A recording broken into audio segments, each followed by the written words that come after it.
L'Éternel dit à Josué, ordonne au sacrificateur qui porte l'arche du témoignage de sortir du Jourdain. Et Josué donna cet ordre au sacrificateur, sortez du Jourdain. Lorsque les sacrificateurs qui portaient l'arche de l'Alliance de l'Éternel furent sortis du milieu du Jourdain et que la plante de leurs pieds se posa sur le sec, les eaux du Jourdain retournèrent à leur place et se répandirent comme auparavant sur tous ses bords. Josué 4, 15 à 18. Portant toujours avec nous dans notre corps la mort de Jésus, afin que la vie de Jésus soit aussi manifestée dans notre corps.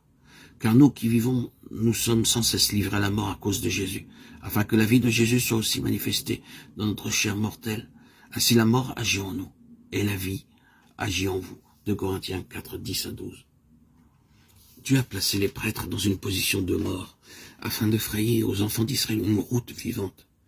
Les prêtres furent les premiers à marcher dans l'eau, et les derniers à en sortir. Ils représentent les vainqueurs de Dieu.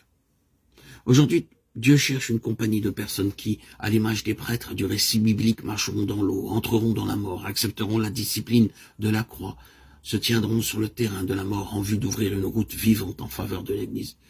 Si Dieu nous place dans la mort, c'est pour donner la vie aux autres. Les vainqueurs de Dieu sont les pionniers de Dieu. Ce n'est pas que les prêtres aient été capables d'accomplir quoi que ce soit, mais parce qu'ils portaient l'arche. Ils devaient descendre dans le lit du fleuve. Ainsi, nous devons laisser Christ, symbolisé par l'arche, être le centre de notre vie. Ayant revêtu Christ, nous entrons dans l'eau. Les pieds des prêtres sont tenus dans le lit du fleuve, l'arche sur les épaules.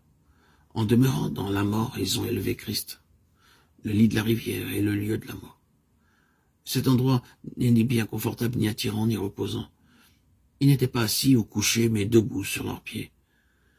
Si je vis selon mon bon vouloir, Christ ne peut pas être apporté aux autres de manière vivante.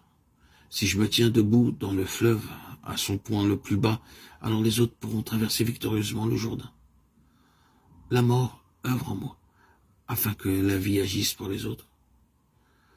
Par mon obéissance dans la mort, la vie peut opérer en faveur des autres, afin de les conduire à l'obéissance envers Dieu. La mort de Christ met en mouvement sa vie en nous. Sans la mort, il ne peut y avoir de vie. Porter l'arche dans le lit du fleuve devait être très angoissant, cela demandait une grande attention. La plus légère insouciance et le Dieu saint les aurait détruits. Cependant, ils demeurèrent debout, là, regardant les enfants d'Israël traverser l'un après l'autre. Ainsi, ils furent les derniers à sortir du lit du fleuve. C'est pourquoi l'apôtre déclara ceci. Car Dieu, ce me semble, a fait de nous, apôtres, les derniers des hommes, des condamnés à mort en quelque sorte. Puisque nous avons été en spectacle au monde, aux anges et aux hommes. Nous sommes fous à cause de Christ, mais vous, vous êtes sages en Christ.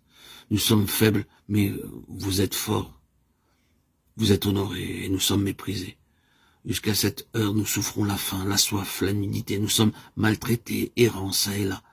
Nous nous fatiguons à travailler de nos propres mains, injuriés, nous bénissons, persécutés, nous supportons, calomniés, nous parlons avec bonté. Nous sommes devenus comme les balayures du monde, le rébut de tous, jusqu'à maintenant. 1 Corinthiens 4, 9, 13. Il désirait que les autres croient à l'évangile, mais sans ces chaînes. Acte 26, 29. Oh, que chacun d'entre nous puisse s'interroger. Est-ce que je travaille pour une renommée, pour un gain, pour la sympathie des autres? Ou est-ce que je recherche la vie pour l'Église de Dieu? Puissons-nous prier, Seigneur, je meurs pour que les autres puissent vivre. Dieu affirme clairement que ce ne sera pas facile, quoi qu'il en soit.